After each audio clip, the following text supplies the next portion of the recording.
नमस्ते दोस्तों, स्नान और नहाने में क्या अंतर है।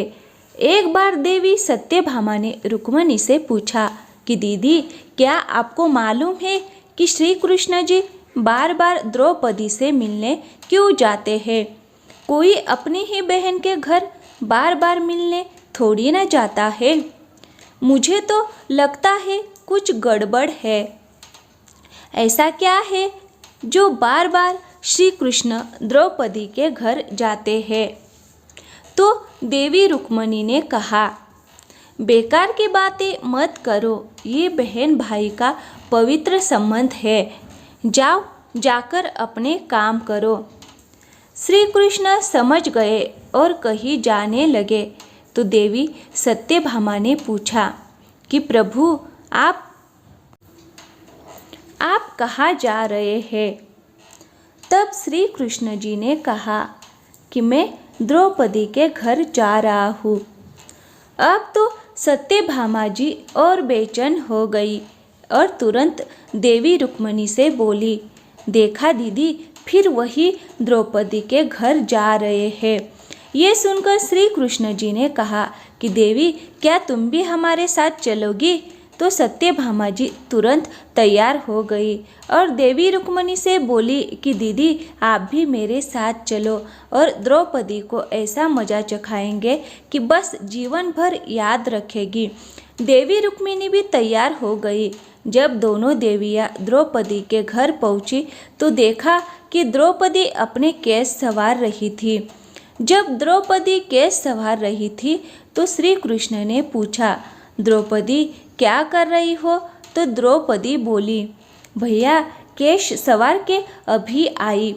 तो श्री कृष्ण जी बोले, तुम क्यों केश संवार रही हो, तुम्हारी तो दो दो भाभी आई हुई है, ये तुम्हारे केश संवारेगी। फिर श्री कृष्ण ने देवी सत्यभामा से कहा, तुम जाओ और द्रौपदी के सिर में तेल लगाओ। और देवी रुक्मणी, तुम जाकर द्रौपदी के चोटी करो। सत्यभामा जी ने रुक्मणी जी से कहा, बड़ा अच्छा मौका मिला है। ऐसा तेल लगाऊंगी कि इसकी खोपड़ी के एक एक बाल को तोड़ के रख दूंगी। और जैसे ही सत्यभामा जी ने सिर में तेल लगाना शुरू किया और एक बाल को तोड़ा तो बाल तोड़ते ही आवाज़ आई, हे कृष्णा। फिर दूसरा बाल तोड़ा, फिर आवाज़ आई, हे कृष्ण। फिर जब तीसरा बाल तोड़ा फिर से आवाज़ आई, हे कृष्ण। सत्यभामा जी को समझ नहीं आया और देवी रुक्मणी से पूछा, दीदी, आखिर ऐसी क्या बात है, द्रौपदी के सिर से जो भी बाल तोड़ती हो तो कृष्ण का नाम निकल कर आता है। रुक्मिणी जी बोली, मैं तो नहीं जानती।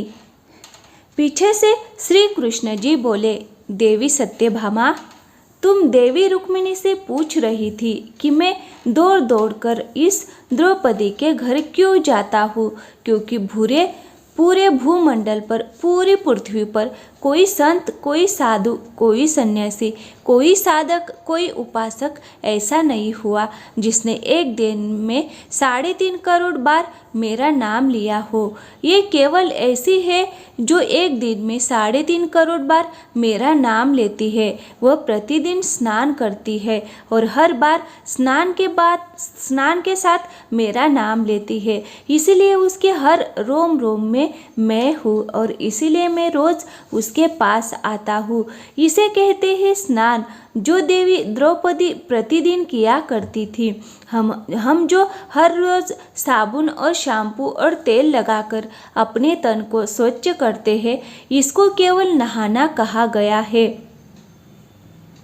स्नान का मतलब है हमारे शरीर में 3.5 करोड़ रोम छिद्र है।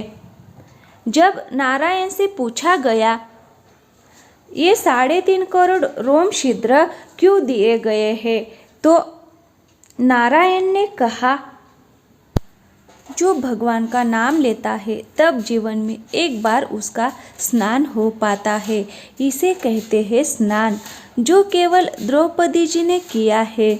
जय श्री कृष्ण। राधे राधे। दोस्तों, वीडियो अच्छी लगी हो तो वीडियो को लाइक करिए और हमारे चैनल पे नए आए हो तो प्लीज़ चैनल को सब्सक्राइब ज़रूर करें। Thank you. धन्यवाद दोस्तों।